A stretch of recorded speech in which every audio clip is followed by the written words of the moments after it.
అదరగొట్టే కారం రంగు రుచి ఆచి కారం పొడి. పురంలో ఓఎన్జీసీ గ్యాస్ లీక్ తో ఒక్కసారిగా అగ్నిపర్వతం బద్దలైందా అన్నట్టుగా ఎగిసిపడుతున్న మంటల్ని మనం చూస్తూ ఉన్నాం. ఆ ప్రాంతం అంతా దట్టమైన నల్లటి పొగ కమ్ముకుని ఉంది, చిమ్మ చీకట్లు కమ్ముకుని ఉన్నాయి. అయితే ప్రస్తుతం గ్రామస్తులకి అనౌన్స్మెంట్స్ ఇచ్చి అక్కడి నుంచి తరలించేశారు. దీనిపై ఇప్పటికే సీఎం చంద్రబాబు కూడా అలర్ట్ అయిపోయి మంత్రులను కూడా ఆయనకు ఆదేశాలు ఇచ్చారు. మంత్రులు అచ్చెన్నాయుడు అలాగే సుభాష్తో సీఎం చంద్రబాబు మాట్లాడినట్టుగా తెలుస్తోంది. అసోసియేట్ ఎడిటర్ ఈశ్వర్ సిద్ధంగా ఉన్నారు దీనికి సంబంధించిన డీటెయిల్స్తో. ఈశ్వర్, గవర్నమెంట్ ఏం చేయబోతోంది అంటే సీఎం చంద్రబాబు మంత్రులతో మాట్లాడి ఎటువంటి ఆదేశాలు ఇచ్చారు, అఫీషియల్స్తో ఏం చర్చిస్తూ ఉన్నారు, ఏం జరుగుతోంది?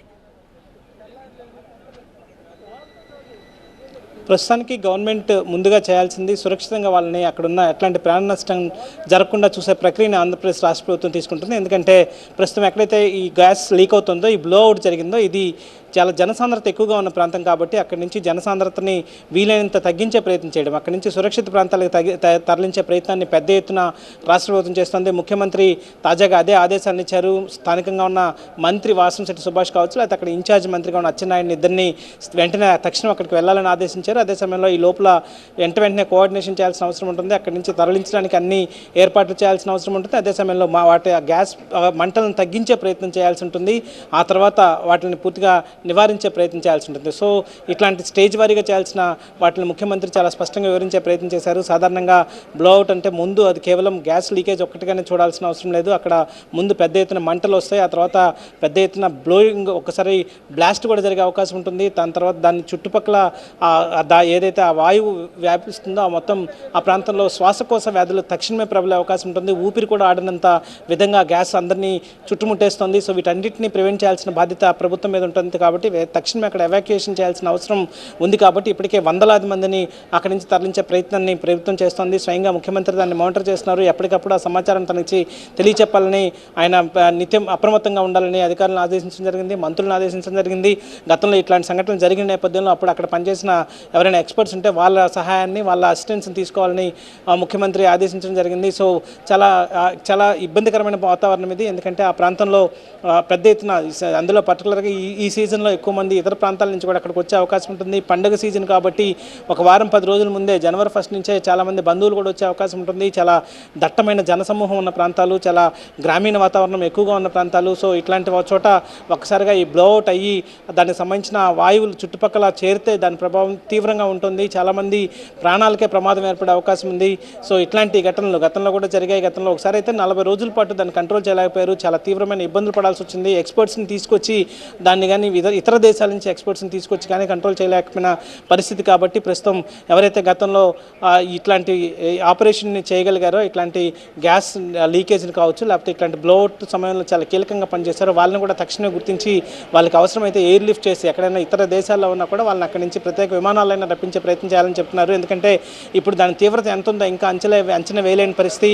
దాని పీడనం అంటే దాని లోపలికి వెళ్ళే కొద్దీ ఆ ప్రెజర్ ఎక్కువ, దానికి సంబంధించిన ఆ బ్లోఅవుట్ తీవ్రత ఎక్కువగా ఉండే అవకాశం ఉంది. సో ఆ తీవ్రతని అంచనా వేసే పరిస్థితి ప్రస్తుతం లేదు. కాబట్టి అది ఏ స్థాయికైనా వెళ్ళే అవకాశం ఉంటుంది. కాబట్టి తక్షణమే వాటిని ప్రాణ నష్టం జరగకుండా చూడాలన్నది రాష్ట్ర ప్రభుత్వ లక్ష్యంగా కనిపిస్తుంది. ఇట్లాంటివి జరిగినప్పుడు సాధారణంగా ప్రివెంటర్స్ ఉంటాయి. ఇట్లాంటి లీకేజీలు వచ్చినప్పుడు కావచ్చు, లేకపోతే బ్లోఅవుట్ ప్రివెంటర్స్ ఉంటాయి, వాల్వులు ఉంటాయి. అవి సరిగా పనిచేయకపోయినప్పుడు ఇట్లాంటివి వస్తాయి. మడ్ అంటారు, వాటికి సంబంధించి ఆ వాల్వుల్ని ప్రివెంట్ చేసే మెకానిజం అక్కడ ఉంటుంది. సో అట్లాంటి సరిగా పనిచేయనప్పుడు, లేకపోతే భూమి లోపల పొరల్లో కొన్ని తీవ్రమైన మార్పుల వల్ల ఇట్లాంటి బ్లోఅవుట్లు జరుగుతుంటాయి.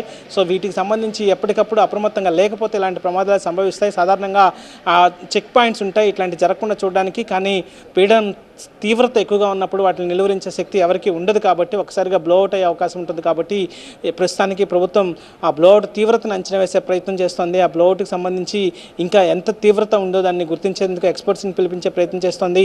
అదే సమయంలో దాన్ని నిలువరించడానికి, దాన్ని సేఫ్టీ మెకానిజం, దాన్ని ఆ డిజాస్టర్ని కంట్రోల్ చేయడానికి అవసరమైన మేనేజ్మెంట్ని చేయడానికి రాష్ట్ర ప్రభుత్వం సిద్ధమవుతోంది. అందుకనే SDRF, NDRFను కూడా అక్కడికి పంపించే ప్రయత్నం చేస్తుంది. ఈ మేరకు అప్పటికే వాళ్ళకి ఆదేశాలు వెళ్ళాయి. సాధారణంగా ఇట్లాంటి జరిగినప్పుడు తక్షణం మనం రెస్క్యూ ఆపరేషన్స్ చేయాలి. ముందుగా ప్రాణ నష్టం జరగకుండా చూడాలి, ఆ తర్వాత మంటలు నిలువరించాలి, ఆ తర్వాత ఆ పీడనాన్ని తగ్గించే ప్రయత్నం చేయాలి. సో వీటన్నింటినీ దశల వారీగా చేస్తున్న నేపథ్యం అయితే కనిపిస్తుంది. కానీ నిరంతరం ఇట్లాంటి సంఘటనలు జరుగుతుండడం పట్ల సాధారణంగా జనసాంద్రత ఉన్న ప్రాంతాల్లో ఇట్లాంటి వేయడానికి అనుమతించరు. అక్కడ ఎప్పుడు ఇట్లాంటి వాటి మధ్య తమ ప్రాణాలు గాల్లో దీపాలుగా మారుతున్నాయని చెప్పి అప్పుడు అక్కడ ప్రజలు ఆవేదన వ్యక్తం చేస్తూ ఉంటారు. కానీ సేఫ్టీకి సంబంధించిన అన్ని మెజర్స్ తీసుకుంటున్నాం, వీటికి సంబంధించిన సేఫ్టీ ప్రోటోకాల్స్ని పాటిస్తున్నామని చెప్పి గతంలో నిరంతరం ఈ ఓఎన్జీసీకి సంబంధించి కావచ్చు, లేకపోతే వాటిని పర్యవేక్షించే అధికారులు చెప్తూ వస్తుంటారు. కానీ అవి ఫెయిల్ అయినప్పుడు, ఆ మెకానిజమ్స్ సరిగా లేనప్పుడు, ఆ మెకానిజమ్స్ ఇట్లాంటి సందర్భాల్లో పనిచేయని నేపథ్యంలో ఇట్లాంటి తీవ్ర ఘటనలు జరిగినప్పుడు వాటిని నిలువరించాల్సిన బాధ్యత, వాటిని కంట్రోల్ చేయాల్సిన బాధ్యత కూడా ప్రభుత్వందే. కాబట్టి ప్రభుత్వం ఆ దిశగా వేగంగా ముందుకు వెళ్తోంది. ముఖ్యమంత్రి స్వయంగా పర్యవేక్షిస్తున్నారు. ఎలాంటి ప్రాణ నష్టం జరగకుండా చూడాలన్నది రాష్ట్ర ప్రభుత్వ ప్రాథమిక లక్ష్యం. అందుకోసం అవసరమైన అన్నింటినీ సమకూర్చే ప్రయత్నాన్ని ఆంధ్రప్రదేశ్ రాష్ట్ర ప్రభుత్వం చేస్తోంది. Over to studio. Right Eshwar.